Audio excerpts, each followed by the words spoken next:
All right, guys, welcome back to another episode of Dude Dads. We go on another virtual one here. Pretty excited about this guy.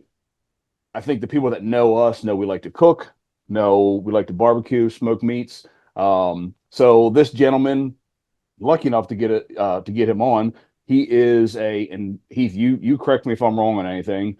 Uh, Over 75-time world barbecue champion. Uh, was it Gumball. 2022 Memphis in May rib champion, right? Um, when actually where I came to know these guys was from their rubs and sauces. I see their ads all over my Facebook. So today our guest is Mr. Heath Riles. Appreciate you, Heath. Thank you. Man, I appreciate y'all for inviting me on. Yeah, absolutely, dude. So yeah, I'm in the algorithm of cooking stuff and barbecue stuff, and I would see your ads for your rubs and salsas, and for however I got locked in on that, and just don't really think a whole lot of it. You see that stuff all the time, and then I actually came across not long ago your podcast with Stale Cracker, and I was like, oh shit, this guy's got a podcast too. So started going deeper and deeper and deeper. And yeah, then you decided, what the hell, I'm going to reach out to this guy, and lo and behold, you responded back to us. So that was pretty cool. Um, so anyway, I'm not sure how often you get to be a guest on someone else's podcast versus having folks on yours. Um, but really, I mean, tell us a little bit about yourself, where you started with barbecue and how you kind of on the come up through the competition circuit and that sort of thing. I'm from a very small town in Ashland, Mississippi. Still does not even have a red light to this day, which Hmm. that's about an hour outside of Memphis in a very rural community. I have a lot of kin folks that farm and all that kind of stuff. My dad was the coroner for 17 years there, helped Hmm. run the co-op. He was a sheriff's deputy. So I've been around a lot of things like that. And he was also on the fire department.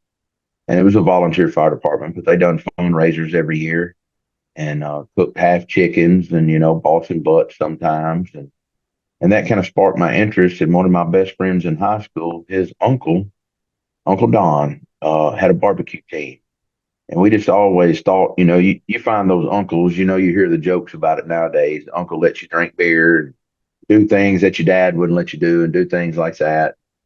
And so we would go off with Uncle Don and cook. Well, Uncle Don went through a divorce. And that meant, I'm sure you guys know, at a younger age. I mean, was in his probably mid 30s at the time. He became the Uh, Don Juan.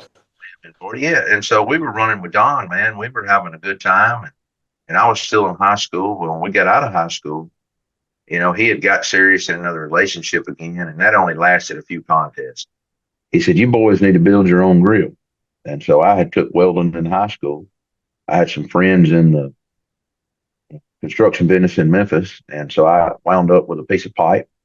I built my own grill and started cooking. There was a local contest in town there, and it just kind of kept snowballing from there. And after Man. about 7, 8 years, I got a divorce. I'd gotten married, got a divorce, and I'd moved to Olive Branch, Mississippi. Started a new barbecue team up here because barbecue is really bigger, a lot more events. And I'd only cooked in my local hometown event. And from there, it just kind of kept snowballing and snowballing. And I cooked with several people, had several teams. And finally, I had won a lot of stuff all across the country. And I was kind of trying to figure out what I wanted to really do with my life in general. I was in the beer business for 13 years, and I had been friends with Sweet Baby Ray and Famous Dave. And I had met them in Chicago, and they said, Heath, you should put your name on the bottle. You've got a big enough name, you've won enough. And so listen to those two guys, somebody that's impacted the barbecue world like they have. I took that advice and I put $28,000 on my American Express card Ooh. and said, I'm going to give this a whirl, or either I'm going to pay $500 a month till it's said and done. And at the time, I didn't have a truck payment. So it's just like gambling at the casino. And so 3 months later, I was cash flow positive. And today, sitting in this chair, I'm proud to say that we're still cash flow positive. We ship and export to 13 countries, and I create content to kind of push our brand. And I still enjoy cooking. And now that we've started doing these podcasts, I really enjoy hearing people's stories myself, kind of where people started and kind of how they wound up and kind of where they're going. And I like to tell people I've got a lot of stuff in the works, and I hope a lot of it pans out because I can't see what the future holds, but I can sure dream a lot about Yeah, Yeah. absolutely. So it almost seems like, you know, you've obviously where you come from cooking, competitions, creating a brand, pushing your rubs and salsas and all that jazz. And now you're getting ready to jump up to a completely another level of exposure and opportunities that are going to come from, you know, you're obviously being seen a lot more on the social media side, the influencer side, and you probably don't want to see yourself as an influencer, but that's what you're going to become, or you are becoming a lot bigger. Because your podcast, Shooting the Q, which I've listened to a few episodes, um, you've only been doing this since April last year. it. Yeah, I think Yep. that was your first one. That's actually when we started too. Was it April? March or April is when we started our podcast. Did So you have the same experience we had? Our first one, I looked at him, I was like, I think that was a therapy session. Like, this is fucking awesome. I'm like, It you gotta it, do it more. we kind of screwed up. I shot this with these my buddies for the first one 3 times. We released the episode because once the mic screwed up and we didn't record any of the sound. So we went back and done it, and I can't remember what happened the second time. But then the third time was really understand. I won't say we're still trying to find a flow, but kind of where I'm looking at here, my podcast table is kind of directly behind me here. It's really not set up for that. A window right here, the lighting. So we're actually building a film studio. I have me and my wife have been fortunate enough to purchase 185 acres over the years, and we have a small, like call it farm. I hunt there, things like that. So we've been building a barn dominium, and we're building a huge outdoor kitchen, kind of like a kitchen. That's where I shoot my videos at.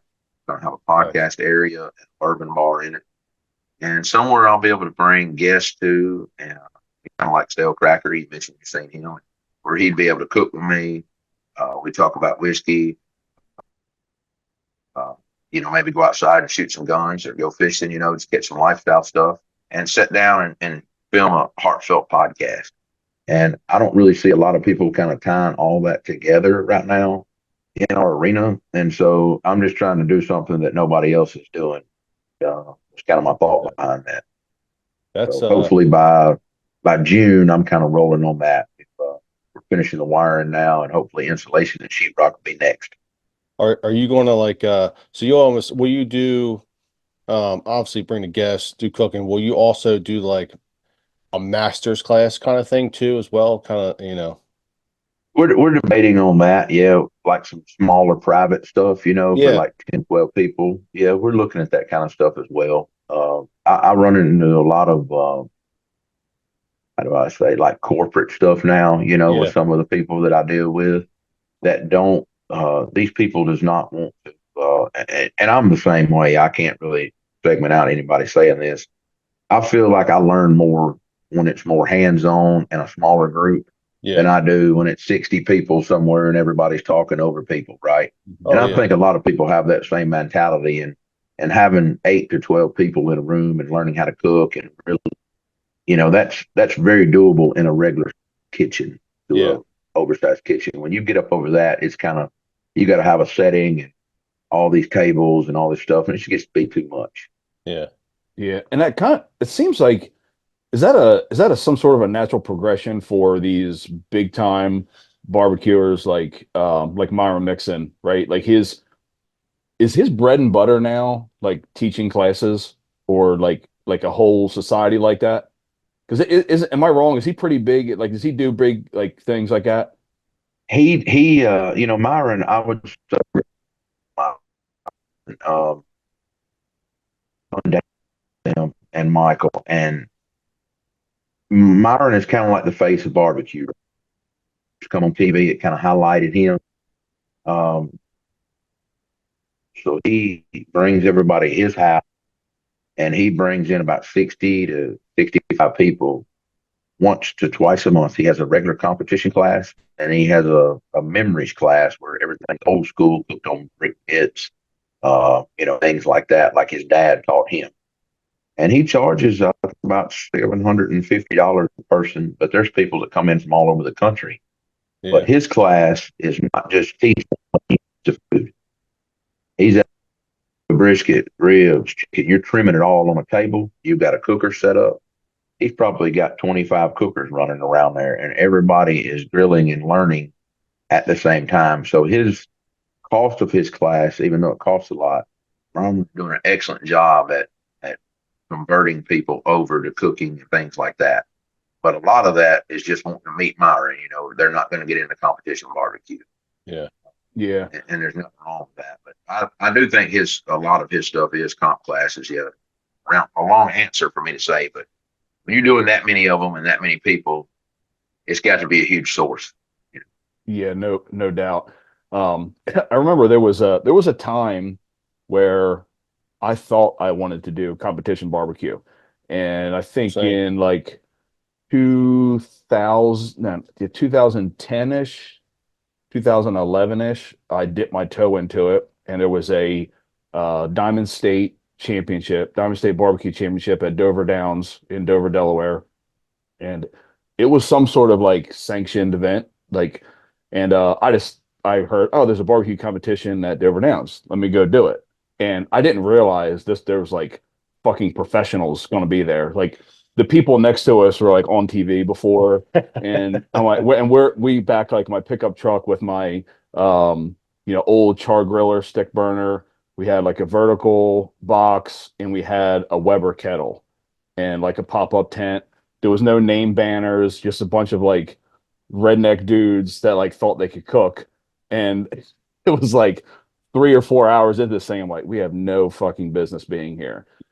There was like 52, 52 teams, something like that, and we placed 23rd, 24th out of 50 something.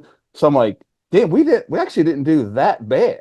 You Hey, know what I mean? I've always felt with barbecue, it's one great equalizer. I've always felt like no matter what you look like, what you show with, like if you know your stuff, you know what I mean, your stuff's consistent. Shit, anybody can take this, with out there with a smoky Joe. You never know.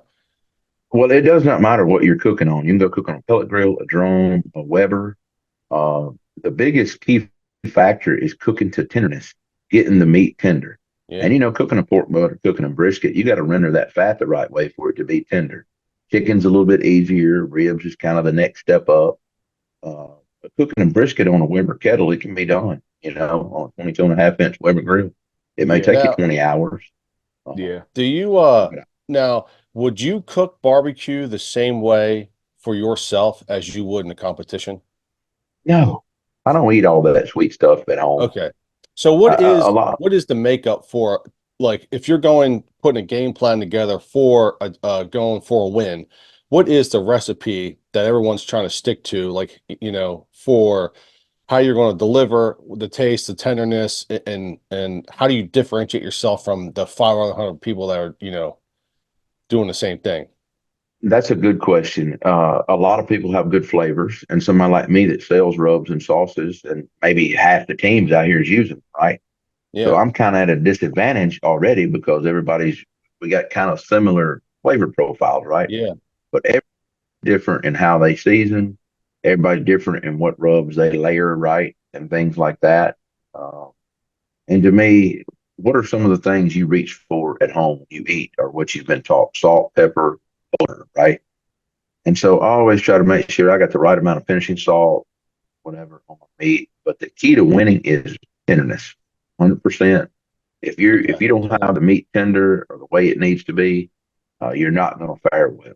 And it's so precise when you start talking about the scores have decimal points in them, and these guys can score you, 1 to 10 on a decimal, and you've got a big Okay. score over here. So you can kind of see in each criteria, they judge you off presentation, which is appearance, what it looks like. Yeah. They judge you off taste. They judge you off tenderness, and then they have an overall score. And so all four of those criteria have different weighted calculations, and then they're added up at the end, and that's how you kind of get your total. Okay. How much do you know when you go into a competition, the meat is supplied to you, or you bring it yourself, or it has to be an approved area? It depends on the contest. Like the state association, they supply your steaks to cook. Okay. That's a great organization. It only costs like $5 to $150. They give you two ribeye steaks. You only put one of them in. Uh, Usually they do a rib category, a wing category. Sometimes they don't. And all the other sanctioning bodies on meat. And so that's what comes in to me a huge advantage. I'm sure you guys know buying from farm to table or Yeah. a certain kind of beef or a certain kind of pork. Some of it's better than others. Yeah. Well, some people go to Walmart and shop, and there's nothing wrong with that. Some people go to Kroger, Costco, or Sam's Club. And, a lot of times, like me, I'm searching the best Wagyu beef that I can find. I get it from a guy out of Florida. He hand picks it for me. Uh, Pork, I have connections with Prairie Fresh. I'm lucky enough to say that I sent an email, and the hogs are usually walking around a week or so in advance, and they're slaughtered and chilled and sent fresh to me. So I don't go shop for pork anymore like I used to. So have you guys elevated the level of quality of meat at this point? Like, has everybody like you got to fall in line? Like, you better get in the source with a farmer now. Like, you guys have raised that bar for even for the judges now are looking. They're like, you've train them on the new taste of probably maybe grass fed, like the new taste of what they're getting or new quality. Yeah, a lot of everybody's cooking probably Wagyu beef. Okay. And you find some teams that are not, especially in Texas, they may cook prime and stuff like that. But Okay. even if it's prime, if it's cooked right, it can still win. It Okay. all depends on how much somebody puts into that meat of babysitting it, right? It's kind of like working a garden or anything else you do. It depends on how much you put into it, of what you get out of it. Um, same way with any kind of sport you play or anything like that. Or I know both of you guys hunt, and if you don't put in the effort, you're not going to reap the, Yeah. whether it's duck hunt. And it's Yeah. kind of the same way with barbecue. You can't just go out there and throw shit against the wall. You got to have a plan. Yeah. Oh, you can still ruin a Wagyu brisket. Oh yeah. You know what I mean? 100%. Can you do you guys get to know who's judging in advance and can you play towards the judges' palates? You've seen them many a time. I mean, we've seen the judges 100 times. We don't know what categories they judge when they go in a tent. Okay. Uh, but a judge is only going to take one or two bites. Yeah. So instead of like me and you sitting down and eating a whole rack of ribs and we're saying that's delicious, that flavor is going to be dialed back a little bit, right? Because we're going to eat that whole rack. Well, if I Okay. know I'm not giving you but one or two bites, whether it's ribs or beef, chicken, Okay. I want to make sure that's the most potent bite you get, right? So I want to make sure it's salty, savory, sweet. I'm trying to hit every taste bud on the Okay. top of your roof of your mouth and on your tongue. You got it's a full umami flavor when they get down on that thing. And That's right. that's what I've like, what I kind of realized, and this is just me personally. I love watching the professionals cook barbecue and like the TV shows or the YouTube videos, stuff like I watch like Meat Church a lot. I love his stuff. Um, and I enjoyed watching that level more than I do cooking that level. Because I've done two competitions. One was that Diamond State Championship, another one was a local one. Had a lot of fun and all that stuff, but it sort of like took away what I liked about cooking a little bit. You know what I mean? Because just like you said, how I like my ribs, and Yeah. I feel like I can make good ribs. I've had people tell me, yeah, oh, these are the best ribs I've ever had, but it's not the way a judge really wants them. You know what I mean? To them, it's, when the bone slides out or if it's too mushy, whatever. You know what I mean? That's true because I do the same thing when I have a party. I don't the way I cook it sometimes. If it's for a mass, I'm like I'm gonna cook these for the mass. I'm not cook. Yeah, I wouldn't eat it like this. But like you're saying, I'm gonna hit them with the sweet. I'm gonna hit them with the vinegar. I'm gonna make sure when they get like their one little thing, yeah, everybody it's likes gonna it. it's gonna pop. Yeah. And the same thing with like I've cooked a Wagyu brisket one time. We had a big Friendsgiving at my house and it was the first time I ever had it, first time I ever cooked it, and it came out great. I found like it was almost too rich. It was like, have you ever had like Oh really yeah. high end chocolate and you could have like one bite of that chocolate and after that it's like, man, it's too much. I felt like a little bit of that brisket was all I really wanted because beyond that, you ain't eating a half pound of that shit. You know what I mean? Or if you do, you're gonna kind It of like, that's too much, man. Well, it's going to run right through you. You know what I mean? Because of the high fat content. And I'll tell you this story. Me and a buddy of mine was in Florida, and I had been cooking, and I was staying down there like a couple of weeks to cook another event. Staying at a buddy of mine's house, and so I called up my buddy on the phone. We were talking. He owns 9 big trucks, 9 or 10. I said, "Man, Bobby, you ought to jump on a plane and fly down here to Tampa. I'll pick you up at the airport. I hear they got a real badass steakhouse inside the airport." And Bobby's a big steak guy, and he said, "All right, man, I'm gonna fly in, pick me up tomorrow." He got on, bought him a ticket. He said, "I'll come hang out with you 3 or 4 days and fly back home." So we went to this steakhouse, and I can't remember the name of it. It's right by Tampa Airport. But they bring the steaks around on a cart and let you pick out your steak. And they had these 12-ounce Wagyu strip steaks, and they were like a score of an A9, A10. I mean, these steaks are probably $200 a piece, okay, raw. And so we said, you know what, we're gonna have these tonight. Why not? And so we ordered one apiece. But we should have split one because I'm gonna tell you, both of us by the time we got back, an hour drive, an hour me picking up at the airport, we ate and drove back. You can't eat that much Wagyu. It's entirely too rich, too much. It's just not a good idea. Wagyu beef is meant to be shared with several people, in my opinion. Cook you a good prime steak, a good CAB. But I've had stuff up to like $45 an ounce, and you put it to the roof of your mouth, like one slice, and it starts melting like butter. Yeah. If you rub it, back and forth. And that's just entirely too rich, Yeah. I've already got enough gravy in my veins. Being a big guy, I don't need that much. So I try not to eat as much Wagyu meat. I've got a freezer full of it, but we do videos and stuff, and I give that stuff away. I don't. I eat 1 or 2 bites. It's not that. I prefer like a 45-day dry aged ribeye over a Wagyu steak. I think it tastes better. I don't get that like the rich is the only way I can describe it. It's just enough. Yeah. It's not overpowering. Yeah. But you learn what you like and all that stuff. I had a 40-day dry aged ribeye for Valentine's Day the other day, and it was phenomenal. I'd choose that over Wagyu anytime. I'm never impressed when I go out. The atmospheres are always, I've gone to nice steakhouses. I'm like, where's the owner? Who's doing this thing? If you see some of my podcasts, I will rip apart restaurants. I don't feel it. I go in there like, is it just the money that's making this thing sound quality? Like I would like to be like, hey, let's go, friends. I'm actually out back. I'm going to build a kitchen out back just to get my own friends there I'm going to do a 2-party outdoor kitchen just so I can cook. I can elevate my friends' palates and kind of show them what I think they should how they should be eating, because I get right from the farmer. So I'm going to show them what's actually out there, what they're actually not eating and what they are eating at home. And I just never feel that at the restaurant. So I go out there, I see like you're saying, like you get that steak, you spend $200 on it, you're like, man, I don't really feel it though. Well, I'd much rather have that, like say at your place, let's do that, Well, that makes me brings up something else. Do you go out to barbecue restaurants and eat, commercial barbecue, we'll call it? Yes, I do, especially out of town. I try to do some reviews. But there are some barbecue places like in the Memphis area that is iconic. So if you ever come to town and ask me, hey, where's the best places to go? I'm going to say, okay, float up. Let's go to the hood, strap up.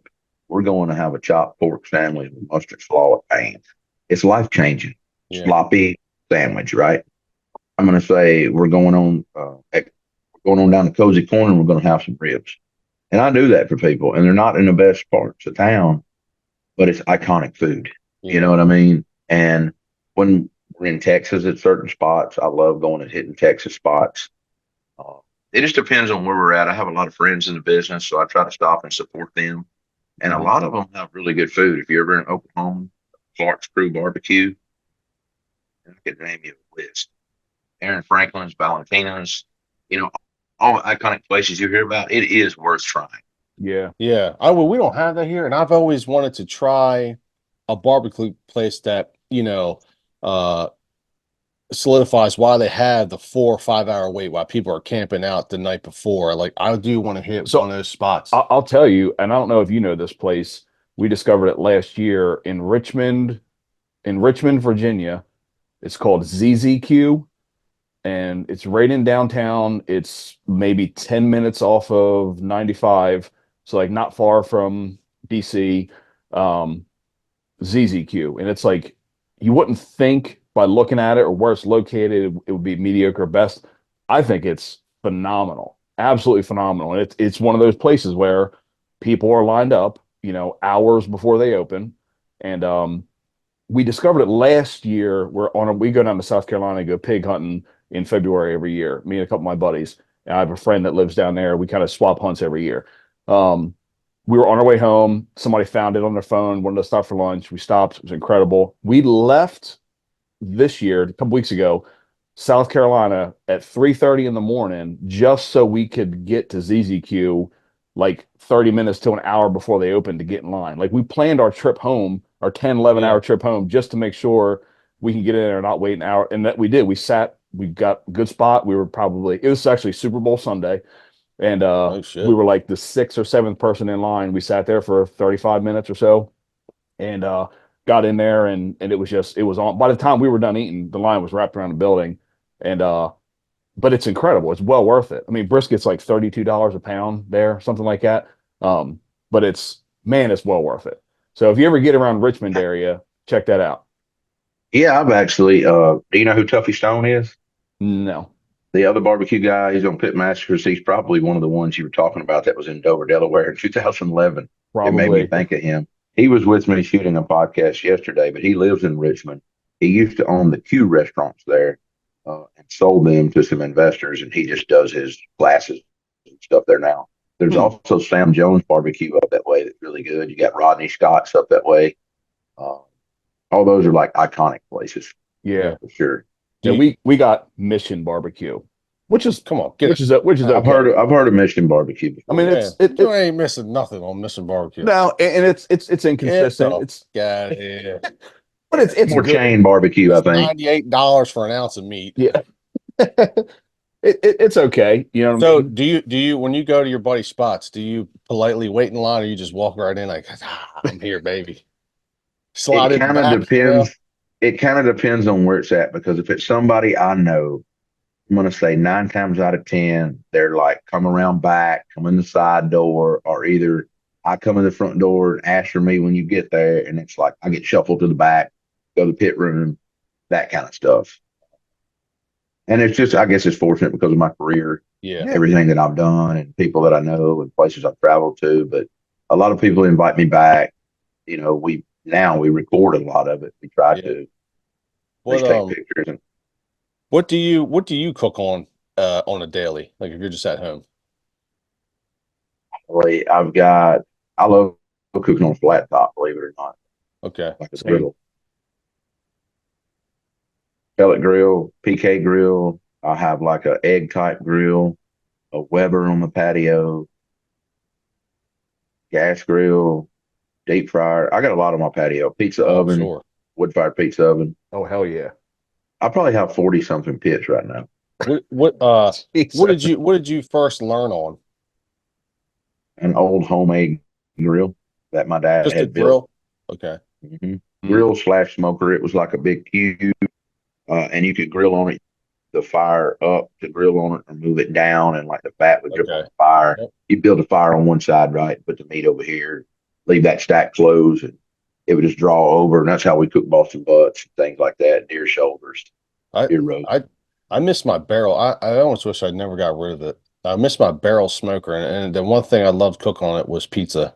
Smoke. That was the best to me. Is I would go buy the dough from a local pizza joint, and man, just make homemade pizzas and do like pretty much like a kind of a like a medium I wouldn't leave the water bowl in so it could still catch the flames at the bottom of that smoke barrel and a smoked pizza, man. That was the best. And then for the guest, I know like they're never having this. So like it's like a nice wow and a nice like entertainment for my guests that were coming over. Like I could do something for them that's different, you know. That's the cool thing Mhm. about food is like the experience of breaking bread with your friends and Yeah. family, or like I enjoy cooking for people, and people say, "Hey, what can I do to help? Can I do this and that?" Like, and that's great, but like I genuinely like I love cooking for cooking. people. I cook every day. I Yeah, cook breakfast, lunch, and dinner for my kids and my wife. I do all the cooking. I do all the shopping. same. I grew up watching cooking shows. Like that's my thing. Like that's if I people say you should start a restaurant. I'm like, hell no, I love cooking. I don't want to ruin that. The fuck I want to be in I want to be in a kitchen all damn day every day. I'm the talent. I have to be in there. You Fuck know, that. you, That's the same way with me. I won't open a restaurant. Everybody asks when I'm going to, and I don't want a restaurant. So I mean, I'll sell the seasons to the restaurant, Yeah. but I don't want to work 85 hours a week and not have any life whatsoever at this point in Yeah. my career. for sure. Yeah, I actually had to back out of barbecue for that reason. I went too far down the rabbit hole. I had so much shit, and I was like sitting there, I'm like, I want to be here for fuck. I'm up here. It's 3 in the morning. I'm up. I'm starting this cooking. I'm like, I'm already drinking. I'm like, this can't last forever. I got every nerdy tool. Like, this is a rabbit hole. I'm gonna go way too far down. and that's why people go to like I feel like when you're younger and you do it the hard way, we'll call it Yeah. the hard way. And then as I got older, I was like, in the early days, like I'm gonna buy a pellet cooker because like I want to fucking sleep through the night. Like, and then your friends would give you shit like, oh, you're cheating, you're going to a pellet cooker. And I'm like, I don't care. I'm tired of waking up every 3 hours, cooking something, a brisket or a butt or whatever, and for the next day. And I went to a pellet cooker and it was like the greatest thing ever. And now I got rid of my pellet cooker last year and I'm trying out one of those new uh char griller makes one, the Masterbuilt, charcoal, the char, yeah, char griller, Masterbuilt, the charcoal and wood, uh, like the automatic ones. Okay. So you, gravity fed. yeah, gravity fed. That's Yeah. it. I got the char griller 980, and aside from a couple small parts breaking on me already, I love it. I mean, the food tastes phenomenal. It's like a set it and forget it type thing. I feel like it's the best of both Yeah. worlds. So we'll see. So I know the family that started Masterbuilt. They started with fish cookers, and he was actually. Oh, We recorded the episode on Monday. Him and his son. Uh, so to tell the whole story of Masterbuilt and all that, they were called the Macklemore Boys. Is it out already? No, it won't be out for a couple of weeks. I just Okay. recorded it okay. like I'm gonna catch literally that this one. past Monday. Okay. But they have an incredible story. Uh, his dad started it, like I said, doing fish cookers and ornamental like flower pot. Okay. Dude, it's so And cool. they're You can they're cook on inventors and anything. they're really cool guys. Really cool guys. Yeah, Did that's freaking did awesome. you first start? Did you make a sauce first, or did you make a rub first for when you A first rub, a a rub? rub. Okay. And how did you go into making that rub? First I just started buying stuff at Sam's Club, and mixing spices. And then after that, I started looking for a co-packer. We started using it so much that people wanted to buy it from us, right? And and so we would just sell like bulk bags and Ziploc bags of it. It's kind of how it started. And I was like, there's something here. And so I went, and there's a little local company here in Memphis, and they're really expensive. And so we got our stuff batched up, right? And I bought like, I don't know, 50 pounds of it, and maybe 7 or 8 little cases. You know what they sold me? It was under $1,000. And I sold that, and it just kept growing and growing and growing. Okay. And then I changed my name. That's when I done all that with the credit card and spent all that money and all that. And we had got it up to about like $30,000 in sales. Hell And, yeah. and it was just time to flip the script and see if it was going to work. Yeah. What was the flavor profile of that? What was the It name was of my the first? sweet, bro. It was my Sweet. sweet barbecue that I have now. And really and truly, after you develop one recipe, a lot of your commercial recipe development, you don't do it like you do at home. It's not half cups or anything like that, teaspoons. Everything is Quantity. so it's got to be a pound of this, half pound of Yeah. that, so many ounces of this. And that's how you scale those recipes. And then when you get to a certain breaking point, you have looking at the salt. and salt out to balance it out right. Okay. And which, the co-packer takes care of about 80% of the whole balancing out part and get it right. Batch it big. Do you have to like assume people are gonna like cover the shit out of their meat, so you need to back the salt off just for user error? Uh, at some point, but you take like Cajun rubs, for instance. Do you use a lot of Cajun rubs, for Yeah, we example, do. Tony Chachere's, Slap Your Mama, Yeah, any of that? once it comes around crabbing season and everything, that's when I start. So when the crabs start running here, that's when I break out all the Cajun, because I every time I have crabs, I'll also have seafood along with it. So your Cajun rubs are about 80% salt. Mhm. Did you Yeah. know? Oh, some are really So salt. J yeah, JOs. and a lot of red pepper, right? And that's where the heat comes Yeah. from, and a little bit of paprika. There's really not much to a Cajun rub. Mm. And so with your other rubs, it's usually salt, sugar, garlic, onion, paprika, chili powder. It depends Yeah. on how much and what you're going for flavor profile. Yeah. But once you get all those measurements down, it's really nothing but plug and play to change out flavors and Yeah. create different stuff. It's just plug and play. That's definitely I would say Delaware, Eastern Shore, Maryland. Like that's our like that would be our dry rub. It's like Old Bay is like that's king around here. That's like, so you have two things. Like we have our mud crab and we have our sweet crab, like the Eastern Shore, Maryland, Mm. a sandy crab. And then either like you have spots at like I say, at JO season, it's going to like if you go to certain places to get crabs, like you're gonna crack your lips open on this fucking salt. You know what I Yeah. mean? Yeah, I mean, you could be chugging beer, crack your lips on the salt. And in other places like Old Bay, it's less of it, it's more fine. And then how like the nuances, how people like it, like a little bit. You like they always ask, you want medium, light, or heavy? That's like a number one question around here. Yeah, like core salt stuff like that. Yeah. It's funny, or I'm really interested in how you kind of shifted from small batch stuff with your rubs to like a big, much larger batches selling to the masses. I have a good friend of mine, AJ, who he started his own seafood seasoning business, and he called it Delaware Bay. It obviously I'm a little partial, but it is my favorite. That's all I use. He's right to that point now where he started small, and then so like he got a local hot sauce company to partner with him, so that company sells his crab seasoning, his seafood seasoning. And then he's also a pretty well-known bartender in our beach town, Dewey in Delaware.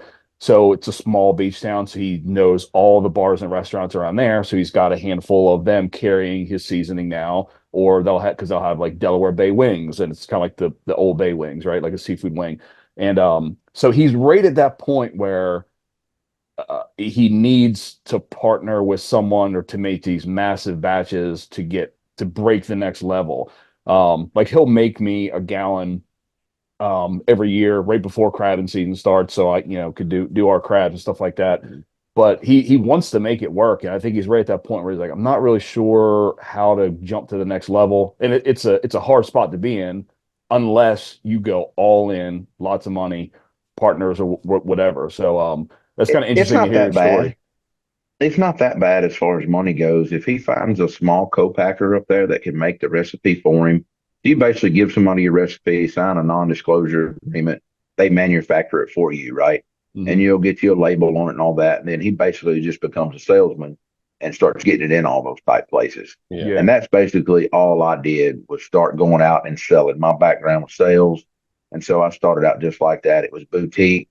It was just small barbecue shops, anything I could Google and maybe send a sample, tell them about my story. Hey, I'm doing social media. Hey, I'm winning over here this contest, doing Hmm. this, doing that. Um, and that it just kept snowballing, right? And building up and building up. And I think in today's society, people want to see you to be able to use no matter what kind of product it is, whether it's food, whether it's something to do with hunting, fishing. If you can get that product in front of somebody, show them how to use it, and especially in some type of lifestyle type shot or setting, it's going to embrace them to buy it more. It's kind of like you connecting with me. You kept seeing that over and over on your Yeah. social media. Like, what the hell is this? What, you just want to keep Yeah. investigating. You keep finding out, going down those rabbit holes because that stuff interests you. Yeah. Yeah. Building And that backstory. yeah, Yeah, That's right. he It's all about actually building that backstory. Yeah. he was down. His girlfriend, fiance, whatever, is a nurse. So every year she'll do a traveling nurse piece. And last year she was down in Louisiana for 5 months or something like that. And uh he's a massive stale cracker fan. So he made his way and he got to meet Stale Cracker, hung out with them, and he actually brought some of his seasoning, gave it to Stale Cracker. He ended up inviting him up to crab with us. He said, "Look, man, if you're ever coming up around Delaware, Maryland area, let us know. Me and my buddy Jerry, we'll take you crabbing, whatever, blue crabbing, how we do it up here, whatever. I don't know if anything will happen of it. I hope it does. But he got connected to Aunt Sandy. Do you know Aunt Sandy, Stale Crackers? She kind of helps run some things. I think his manager Jacob. Yep. Yeah, Jacob. so AJ actually introduced me to Aunt Sandy. I chatted with her a little bit because we were trying to get him on the show a while ago, and she's like, "Look, all I could do is just like mention it to him." And she was like, "If you really want to try to connect, here's Jacob's email. Shoot him an email." So I shot Jacob an email. I haven't heard anything back, so we'll see. I'll keep beating on that door though. But she was like, "Yeah, I remember AJ. He's the only guy that visit from Delaware, so they remember him just because of Delaware." But it's wild how you can make those connections, and it's centered around something cool like food. We all like food. Everybody likes to do that. Everybody's got to eat, or seasonings and that whole world. It's pretty interesting. You know what I mean? So how that It can all is. tie together. It is. I met Justin. That's his real name. Yeah, Stale Cracker, and I probably met him. It's been 5 years ago, and he had about 1.5 million followers on TikTok, and he had no seasonings, no nothing. And he come and hung out with me and Malcolm Reed. It was Malcolm's like grand opening or something at one of his at his storefront. Stale Cracker come up there for that, and I've talked to him on the phone a dozen times since then. And we were texting Monday. He texted me again because I passed by Kingston where he lives at in his shop on Sunday coming home from Houston. Uh, and I texted him, but he was out of town doing a deal in South Louisiana at the time. But I'm supposed to go down there second week of March. I think I'm gonna be down maybe at his place if we make it work. I've got to look at some dates and move some stuff around, but I'm going there to hang out with him and shoot some content with him that's sometime. awesome. Man, Louisiana. I've only been to Louisiana, New Orleans for a conference. So down there for work, and you're in New Orleans, you got to do all the tourist shit. Bourbon Street is absolutely terrible. I did 2 weeks now. I lived there for 2 weeks. I'm good for Bourbon Street for one night, and that was about it. Very underwhelming. Dude, we got out of taxi. That taxi driver was like, "Hey, you guys ever been here before?" He's like, "We're like, nah." He's like, "Don't go down the alleyways. Yeah. Don't go where it's dark." It's like, and there's a lot of pickpockets. Someone just got stabbed right there for getting out last night. I was like, "Great, man. So, All right, let's do it." Mark, my buddy Mark he like I said, we were there for a conference, and one night we had way too much fun. Let's put it that way. And we were on Bourbon Street until God knows 3 o'clock in the morning, something like that, on a Uber back to our friend's hotel. He got out of the Uber and decided to walk back to our hotel. And he was absolutely hammered, got lost, didn't know where he was going. Cops stopped him and said, "Hey man, you okay?" And he's like, "Oh, I'm trying to find this hotel." And they were like, "You are way away from your hotel." And the cops were like, "If you keep going down that way," he was like, "it's going to be a bad time." And he said the cop redirected him and said, "Go this way, turn here." And he's like, "I'm telling you, you don't want to go where you're going." But the other side about New Orleans is the food is phenomenal. There is no commercial Yeah, restaurants. that was Like nice. you ain't eating at fucking Ruby Tuesdays or something like. I mean, these little restaurant. I've never ever in my life been somewhere that had an abundance, a whole collection of every restaurant you go to is phenomenal. I would go down there for a week just to eat. The eat and the World War Museum. I was Two greatest things ever. I was told to go down there during like Jazz Fest to be a better time than. There's so many different festivals to go to down there. Mardi Gras, I went when I was younger several times and partied and had a good time on Bourbon Street. It has changed a lot, but hell, let's face it, guys, the country has changed. It's not just Bourbon Street, it's every party street in every unique college town or city, everything has changed everywhere. Me and my wife were back in New Orleans in November. We went to a Saints game. We do business. The label company has a suite there that we buy labels from. And so they invited us to a Saints game. And we went down a couple of days in advance and stayed in just because we love New Orleans, like you said, and eating around. The food is incredible everywhere you go. There's none of this bullshit chain stuff. There might be a Popeyes chicken on the corner somewhere, Right.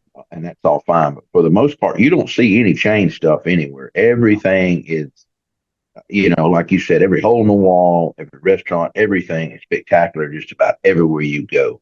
Yep. And there's some iconic spots that we try to hit.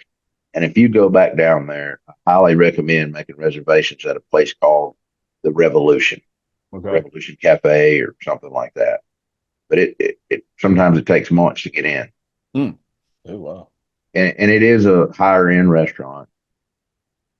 But by far, I've ate New York, LA, Atlanta, everywhere like that. And Restaurant Revolution blows it out of the water. No shit. Man, Yes. yeah, I definitely want to get down there. The 4-ish days I was there is not long enough. But the World War Museum, you know, it's like 7 buildings. Have you ever done it? I haven't done that. That's interesting. You're telling me that, though.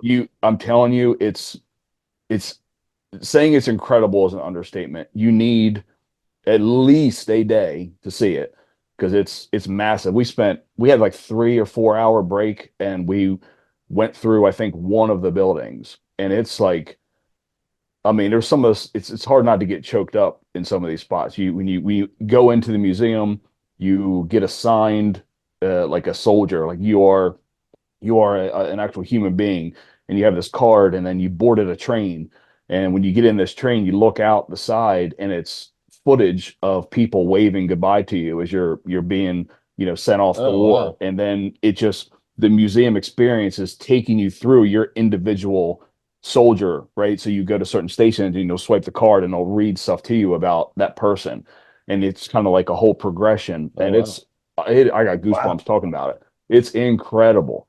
So yeah, I definitely would recommend that next time you get down there. Set a little bit of time aside, go see what you can because it's pretty cool. I definitely will. That sounds really interesting. Yeah, Have, most definitely.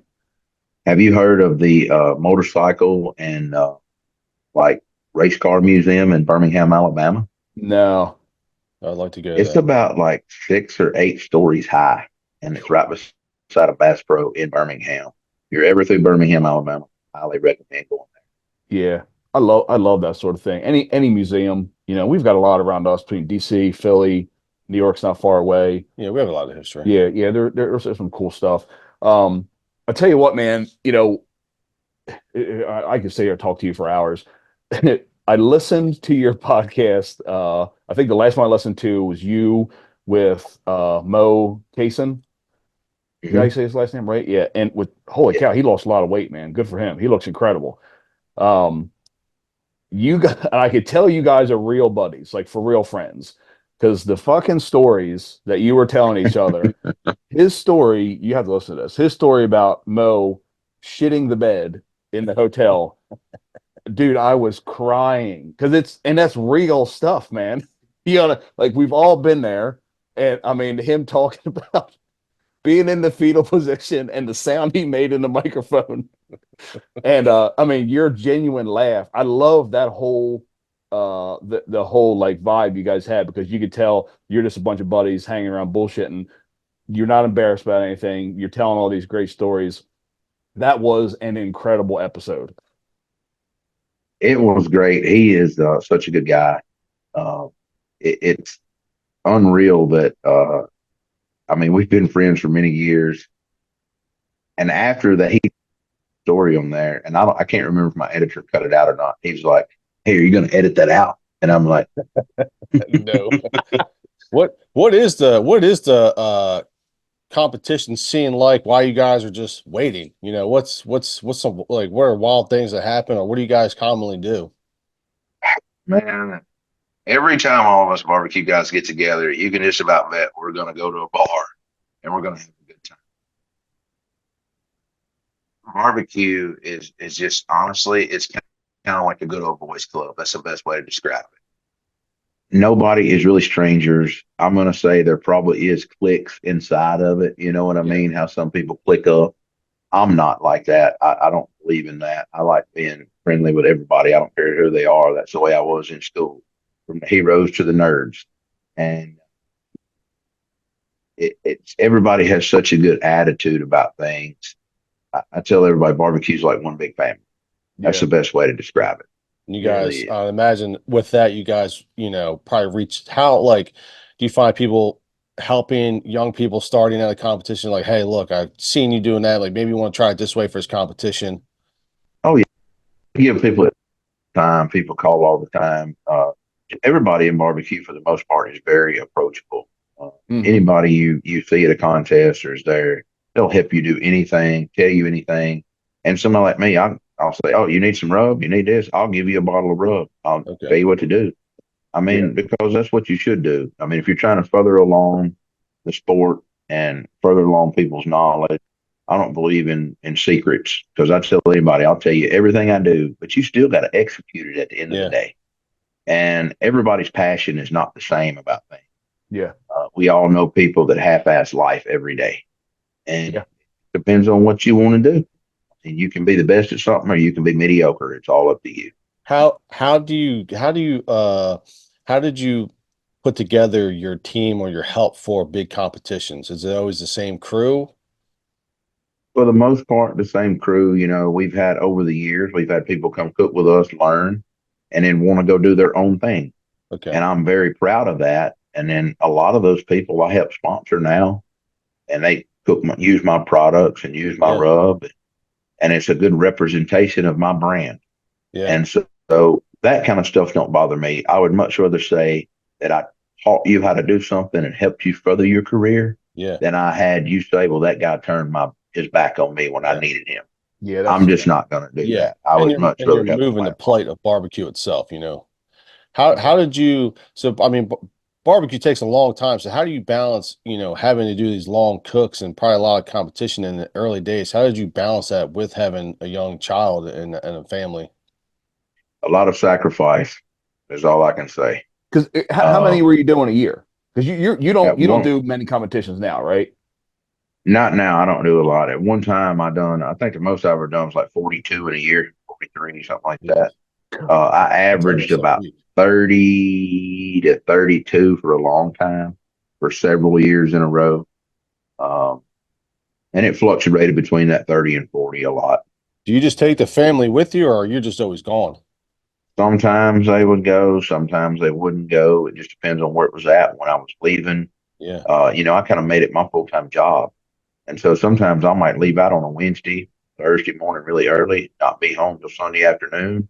Hmm. And get home, I'd take meat out of the freezer for the next week, throw it in an empty cookage, go to work and do what I had to do, start trimming, reloading trailers, and I'd leave again the next week. I could And it probably was feel, every yeah. it was every week. It was just like a job going out of town, and it was Yeah. gambling. I didn't know if I was getting a paycheck. And them competitions are not cheap to enter either. No, at some point I was anteing up $200 to $2,500 before I even got there. So you're that much in the hole between buying meat, fuel, wear and tear, tires, having them blow out, anything like that, right? Eating out. Well, I guess it's a You good got to thing you're imagine, winning. you got to win. Your wife's like, you know what? You've been doing good. You keep on going out there.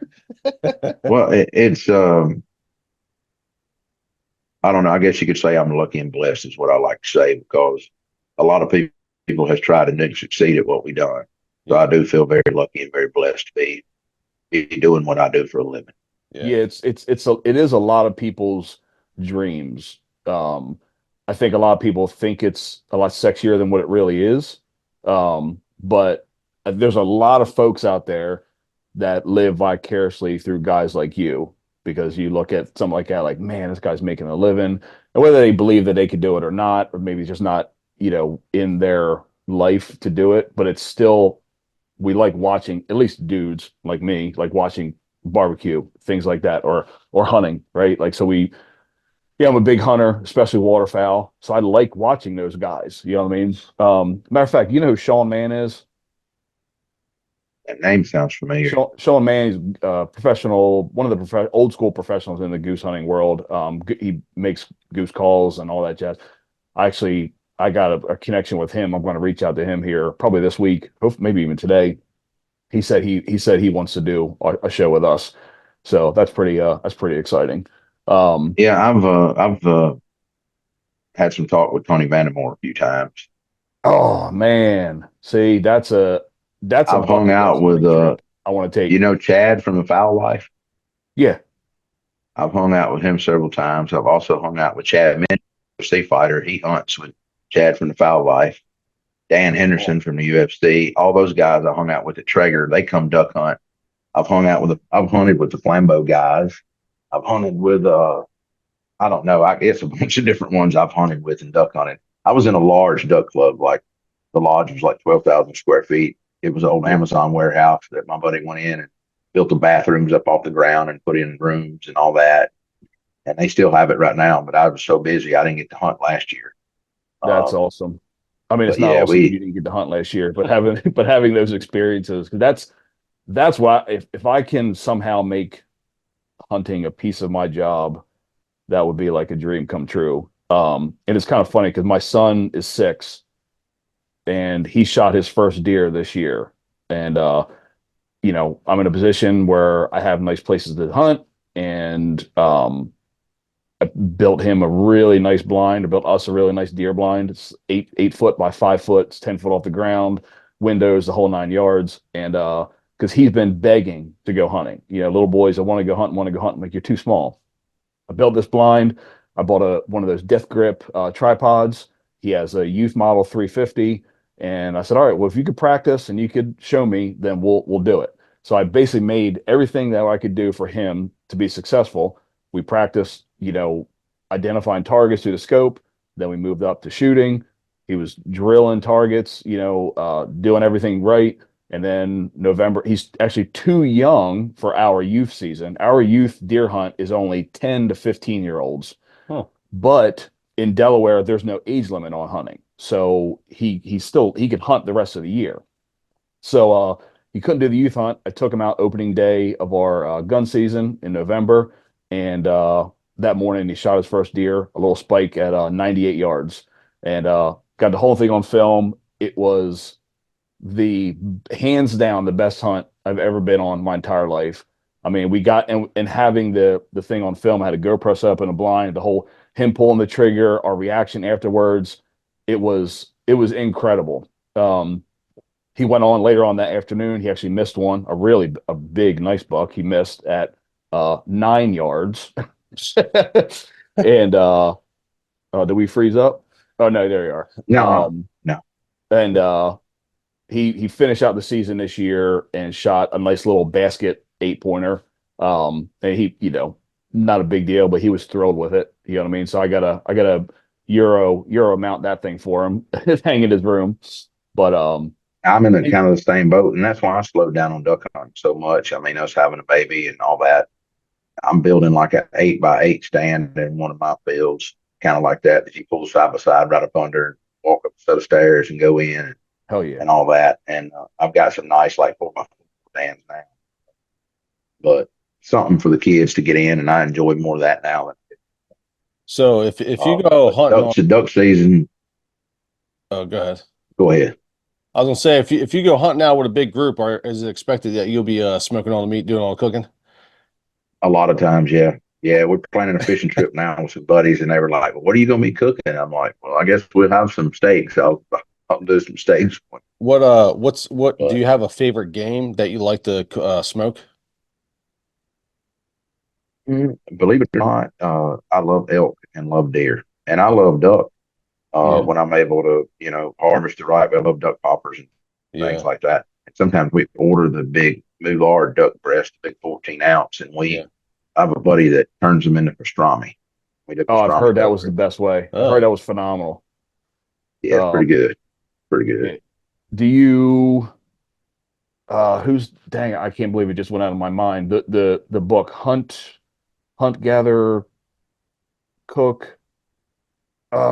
I can't remember. He's got apparently a phenomenal pastrami recipe. A good buddy of mine. Keith McGowan, he's told me about it. He's like, dude, I'm telling you, you got to try this. Do it with your goose breast. Do it with your duck breast.